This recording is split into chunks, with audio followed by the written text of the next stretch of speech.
ஆண்டவர் இயேசு கிறிஸ்துவில் மிகவும் பிரியமானவர்களே, நம்முடைய ஆத்தூர் பங்கு ஜெயராக்கினி அன்னையை பாதுகாவலியாக கொண்டிருக்கிறது. ஆத்தூருக்கு மட்டுமல்ல, சேலம் மறை மாவட்டத்தின் முதன்மை பாதுகாவலி ஜெயராக்கினி தாய்தான். அந்த தாயின் மனநிலையோடு இந்த புனித வாரத்தை தொடங்குவோம். உண்மையாகவே நம் உள்ளத்தை உருக்குகின்ற மறை நிகழ்வுகள் கொண்டாடப்படுகின்றன. இந்த ஞாயிற்றுக்கிழமைக்கு பெயர் குருத்து ஞாயிறு. இன்னொரு பெயரும் உண்டு, பாடுகளின் ஞாயிறு என்று. பவனியிலே வரும்போது நாம் எல்லாரும் குருத்துக்களை தாங்கி வந்தோம், ஆண்டவரை வரவேற்று வந்தோம். இங்கே வந்த பிறகு பார்த்தால் வாசகங்கள், ஜெபங்கள் எல்லாமே ஆண்டவருடைய பாடுகளை பற்றியது. இன்னைக்கு அருமையான 3 ஜெபங்கள். திருப்பலி தொடங்கும் போது இங்கே ஒரு ஜெபம், காணிக்கையின் போது ஒரு ஜெபம், பிறகு நற்கருணை முடிந்து ஒரு ஜெபம். தொடக்க ஜெபத்தில் ஆண்டவரே சிலுவையை சுமந்தீரே, நாங்கள் எல்லாரும் தாழ்ச்சியையும் பொறுமையையும் கற்றுக்கொள்வோமாக. இவ்வாறு நம்முடைய முதல் ஜெபம். பிரியமானவர்களே, தாழ்ச்சியும் பொறுமையும் இருந்தால் நம்முடைய குடும்பங்கள் இன்னும் கொஞ்சம் மகிழ்ச்சியாக இருக்கும். அதை கற்றுக்கொள்ள ஜெபித்தோம். திருப்பி காணிக்கையின் போது ஒரு அருமையான ஜெபம். ஆண்டவரே, எங்கள் சொந்த சக்தி போதாது, எங்கள் மீது இரக்கமாயிரம், எங்களை புனிதப்படுத்தும் என்று வேண்ட போகிறோம். நம்ம எல்லாருக்கும் கொஞ்சம் அதிகமாக புனிதம் தேவைப்படுகிறது, ஆண்டவருடைய இரக்கம் தேவைப்படுகிறது, வல்லமை தேவைப்படுகிறது. எனவே அதற்காக ஜெபிக்கிறோம். கடைசியாக நற்கருணை மன்றாட்டில், இறுதி நன்றி மன்றாட்டில் இவ்வாறு ஜெபிக்கிறோம். ஆண்டவரே, என்னத்தை கண்டோம் என்று மனமுடிந்து விடுகிறோம். தொடர்ந்து நேர்மையாகத்தான் துன்புற்றுதான் வாழ வேண்டுமா என்று கேள்வி கேட்கிறோம். ஆண்டவரே, எங்களுக்கு விடாமுயற்சியை தாரும். உம்மை பின்பற்றுவதில், உமக்கு உண்மையாக இருப்பதில், உமக்கு பிரமாணிக்கமாக வாழ்வதில் விடாமுயற்சியை தாரும் என்று வேண்ட போகிறோம். எவ்வளவு அருமையான செய்திகள் பாருங்கள் இன்றைய ஜெபங்கள் வழியாக. பிரியமானவர்களே, இன்றைக்கு நீண்ட நற்செய்தி பகுதி. ஆண்டிலேயே நற்செய்திக்காக இவ்வளவு நேரம் நிற்பது 2 நாள் தான். ஒன்று இந்த குருத்து ஞாயிறன்று, இன்னொன்று பெரிய வெள்ளிக்கிழமை நற்செய்தி. பெரிய வெள்ளிக்கிழமை ஒவ்வொரு ஆண்டும் யோவான் நற்செய்தியிலிருந்து, அது மாறாது. ஆனால் ஞாயிற்றுக்கிழமை முதல் ஆண்டு மத்தேயு நற்செய்தி இன்றைக்கு, அடுத்த ஆண்டு மார்க் நற்செய்தி 14, 15 அதிகாரங்கள், அதற்கு அடுத்த ஆண்டு லூக்கா நற்செய்தி 22, 23 அதிகாரங்கள். இன்றைக்கு மத்தேயு நற்செய்தி 26, 27 அதிகாரங்கள். 2 அதிகாரங்கள் வாசிக்கப்பட்டது. எத்தனை அருமையான பாடங்கள்! எல்லாவற்றையும் இன்று நாம் கற்றுக்கொள்ள தேவையில்லை. யாராவது மனம் தொடப்பட்டு ஏதாவது ஒரு நல்ல காரியத்தை கற்றுக்கொண்டால் அதுவே போதும். முதலாக ஒன்றை நாம் பார்க்கிறோம். கடவுள் மனிதனாக பிறந்த பிறகு அவரிடம் இருந்த ஒரு அருமையான குணம், ஆங்கிலத்திலே சொல்வார்கள், docility to the will of the Father. தந்தையின் திருவுளத்துக்கு பணிவது.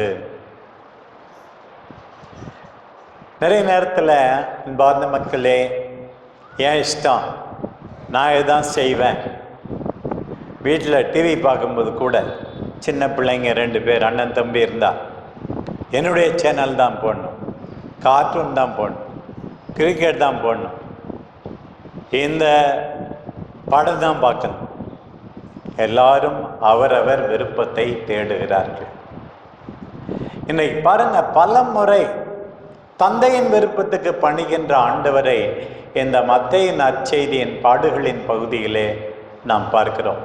பாருங்க, கெத்செமனே தோட்டத்தில் ஆண்டவர் ஜெபிக்கின்ற போது எப்படியெல்லாம் நிகழ்ந்தது என்று பார்க்கிறோம். சீடர்களிடம் சொல்லுகிறார், சற்றே தங்கி என்னோடு விழித்திருங்கள், ஜெபிக்கணும். போய் 3 தடவை கண்ணீர் விட்டு கதறி ஜெபிக்கின்ற ஆண்டவர். ஒரு பக்கம் நம்ம நினைப்போம், நம்ம மேலே உள்ள அன்பினால் தான் ஆண்டவர் உயிரை கொடுத்தார், அது உண்மைதான். ஆனால் அதை விட அதிகமாக சாவு அவரை அச்சுறுத்தியது, பயமா இருந்தது நம்ம ஆண்டவருக்கு. தந்தையே, கூடுமானால் இந்த துன்ப கலம் என்னை விட்டு அகலட்டும் அப்படின்னு தான் ஜெபிக்கிறார்.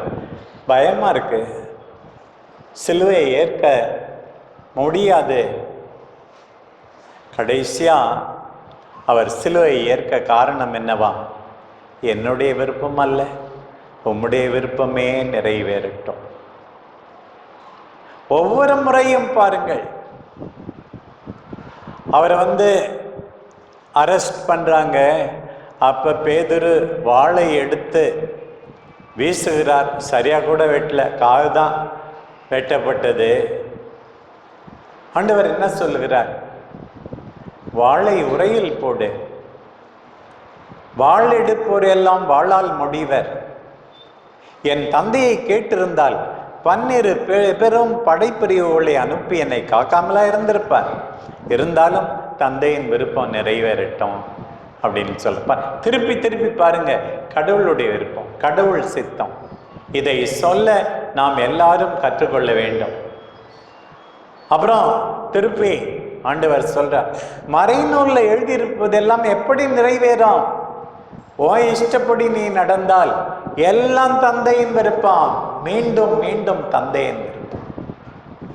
இன்னைக்கு பாருங்க, இன்றைக்கு வாசிக்கப்பட்ட முதல் வாசகத்தில் எப்படி நமக்கு கொடுக்கப்பட்டுள்ளது என்று இறைவாக்குனர் ஏசாயா நூலிலிருந்து துன்புறும் ஊழியனின் பாடல் 4 இருக்கிறது. அதிலே 3வது பாடல், கற்றோனின் நாவை எனக்கு அளித்துள்ளார், காலை தோறும் அவர் என்னை தட்டி எழுப்புகின்றார். கற்போர் கேட்பது போல் நானும் செவி கொடுக்க செய்கின்றார். ஆண்டவராகிய என் தலைவர் என் செவியை திறந்துள்ளார். பார், இப்ப நம்ம எல்லாரும் ஆண்டவர் சொல்வதை கேட்டால் அவருடைய விருப்பத்தை செய்வோம். அதுதான் இங்க சொல்லியிருக்கு, காலை தோறும் தட்டி எழுப்புறாராம். எனக்கு கற்றோனின் நாவை தந்துள்ளார், என் செவியை திறந்து வைக்க ஆண்டவர் கற்றுக் கொடுக்கிறார். பிரியமானவர்களே, ஆண்டவருடைய வார்த்தை கேட்கணும்னு நான் திருப்பி சொல்றது தான், ஏன் இஷ்டம், ஏன் விருப்பம் என்று மற்றவர்களை நாம் காயப்படுத்தி கொண்டே இருக்க மாட்டோம். அப்படிப்பட்டவர் தான் நம் ஆண்டவர் இயேசு. கற்றோனின் நாவை கொடுக்கிறார், நல்லதொரு செவியை கொடுக்கிறார். அப்படி நாம் எல்லாரும் பெற்றுக்கொள்ள இன்றைக்கு முயற்சி எடுக்க வேண்டும். நான் கிளர்ந்தெழவில்லை, விலகிச் செல்லவில்லை. அடிப்போருக்கு என் முதுகையும் தாடியை பிடுங்குவோருக்கு என் தாடையையும் ஒப்புவித்தேன். காரி உமிழ்வோருக்கு என் முகத்தை மறைக்கவில்லை. ஆண்டவர் துணை நிற்கிறார். பாருங்க, இதுதான் இன்றைக்கு முதல் செய்தி. ஆண்டவருடைய விருப்பத்தை தேடுவது. இந்த 2வது வாசகத்திலும் அதேதான். கடவுள் தன்மையில் விளங்கிய அவர் கடவுளுக்கு இணையாயிருக்கும் நிலையை வலிந்து பற்றி கொண்டிருக்க வேண்டியதொன்றாக கருதவில்லை. தம்மையே வெறுமையாக்கினார். கடவுளுடைய விருப்பம், தந்தையின் விருப்பம். வெறுமையாக்கினார், அடிமையின் வடிவை ஏற்றார். சாவை ஏற்கும் அளவுக்கு, சிலுவை சாவை ஏற்கும் அளவுக்கு கீழ்ப்படிந்து தம்மையே தாழ்த்தி கொண்டார். இதுதான் இன்றைக்கு ஆண்டவர் நம் எல்லாருக்கும் சொல்வது, என் விருப்பத்தை தேடு, எனக்கு கீழ்ப்படி. ஆண்டவருடைய விருப்பத்தை தேட வேண்டும். நாம் எல்லாரும் கீழ்ப்படிய வேண்டும். இதை ஒருபோதும் நாம் மறந்துவிடக்கூடாது. பிரியமானவர்களே, இந்த பாடுகளினோட எத்தனையோ நிலைகளிலே ஆண்டவர் துன்புறுவதை நாம் பார்க்கிறோம். இந்த துன்பங்கள் எல்லாம் நமக்கு இன்னொரு பாடத்தையும் அருமையாக கற்றுக் கொடுக்கின்றன. எவ்வளவு துன்பம், உடலிலே துன்பம், அடி, முள்முடி, சாட்டையால் அடி, இப்படி எவ்வளவோ நிகழ்கின்றது பாருங்கள். இன்னொரு பக்கம் மனத்திலே துன்பம், யூதாஸ் காட்டிக் கொடுப்பதால் துன்பம், பேதுரு ராயப்பர் மறுதலிப்பதால் துன்பம், ஏளனம் செய்வோரால் துன்பம், வசைபாடுவோரால் துன்பம், போவோர் வருவோரால் துன்பம்.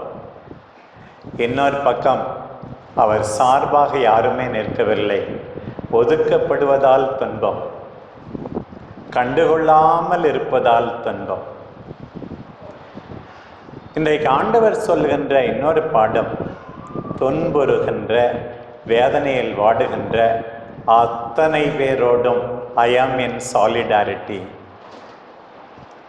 இன்றைக்கு எத்தனையோ பேர் உடல் நோயால், வேதனையால், மன வலியால் சொல்லொன்னா கஷ்டத்திலே இருக்கிறார்கள். எல்லாருக்கும் ஆறுதல் அளிக்கிற செய்தி, ஆண்டவர் நம்மோடு இருக்கிறார் என்பதுதான். ஒரு பக்கம் fidelity to the Father, இன்னொரு பக்கம் solidarity with all those who suffer. நாம் என்ன செய்யணும்? அந்த தந்தைக்கு நாமும் பிரமாணிக்கமா இருக்கணும். துன்புறுகின்ற அத்தனை பேரோடும் நாமும் உடன் இருக்க வேண்டும். அப்படி துன்புறுபவர் நம்முடைய வயதான பெற்றோராய் இருக்கலாம், நம்முடைய உடன்பிறப்புகளாய் இருக்கலாம், எவ்வளவோ நன்றி கெட்டத்தனத்தால் வேதனைப்படுகின்ற நண்பர்களாக இருக்கலாம். அவர்களோடு உடன் இருக்கிறோமா என்பதுதான் இன்றைக்கு ஆண்டவர் நம்மை கேட்கின்ற கேள்வி. நான் உங்களோடு உங்களுக்காக இருக்கிறேன், நீங்கள் எனக்காக துன்புறுகின்ற சகோதர சகோதரிகளுக்காக இருக்கிறீர்களா? ஆண்டவர் கேட்கின்ற கேள்வி பாருங்கள். கடைசியாக இன்றைக்கு எத்தனையோ மனிதர்களை பார்க்கிறோம். இவர்களில் நாம் யார்? அன்றைக்கு கெத்செமனே தோட்டத்திலே ஆண்டவரின் வேதனையை புரிந்து கொள்ளாமல் தூங்கிக் கொண்டிருந்தார்களே, அந்த சீடர்களா நாம்? முத்தமிட்டு ஆண்டவரை காட்டிக் கொடுத்தானே, அந்த யூதாசா நாம்? அவரை தெரியவே தெரியாது என்று மறுதலித்தாரே பேதுரு, அவரா நாம்? கிடைத்ததுடா வாய்ப்பு என்று சொல்லி ஆண்டவரை குத்தினார்களே, காயப்படுத்தினார்களே, அறைந்தார்களே, காரி உமிழ்ந்தார்களே, அவர்களா நாம்? பல்வேறு வேதனைக்கு ஆண்டவரை ஆளாக்க காரணமாயிருந்து எதுவும் தெரியாது போல கை கழுவினானே பிலாத்து, அவனா நாம்? அந்த பிலாத்துவின் மனைவி அந்த நீதிமானின் காரியத்தில் தலையிட வேண்டாம் என்று கெஞ்சி கேட்டாளே, அந்த பெண்ணா நாம்? இவர் உண்மையாகவே கடவுளின் மகன் என்று நூற்றுவர் தலைவன் அறிக்கையிட்டானே, அவனா நாம்?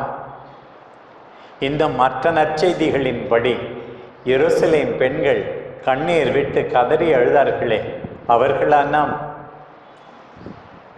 நடந்ததையெல்லாம் பார்த்து பெண்கள் மார்பில் அறைந்து கொண்டு வீடு திரும்பினார்கள் என்று லூக்கா தன்னுடைய நற்செய்தியிலே சொல்லுகிறாரே, அப்படி மனம் மாறி வீடு செல்பவர்களா நாம்? எத்தனையோ கொடூரமான மனிதர்கள், இரக்கமற்ற மனிதர்கள், கண்டுகொள்ளாத மனிதர்கள், அதே போல ஆறுதலளிக்கும் ஒரு சிலர் கூட, மரியம் மாலேனா போல, நல்ல கள்ளன் போல, எப்படிப்பட்ட மனிதர்கள் நாம்? ஆண்டவரின் பாடுகளை மிகுதியாக்க வேண்டாம். பிரியமானவர்களே, தந்தைக்கு உண்மையாக இருப்போம். துன்புறுகின்ற நம் சகோதர சகோதரிகளோடு உடன் இருப்போம். பாடுகளினோடே பொறுமை காப்போம். விடாமுயற்சியுடன் இருப்போம். இன்னும் அதிகமாக புனிதத்தை நோக்கி வழி நடப்போம். நம் அன்பு தாய் ஜெயராக்கினி தாய் நமக்காக பரிந்து பேசுவாராக. ஆமேன்.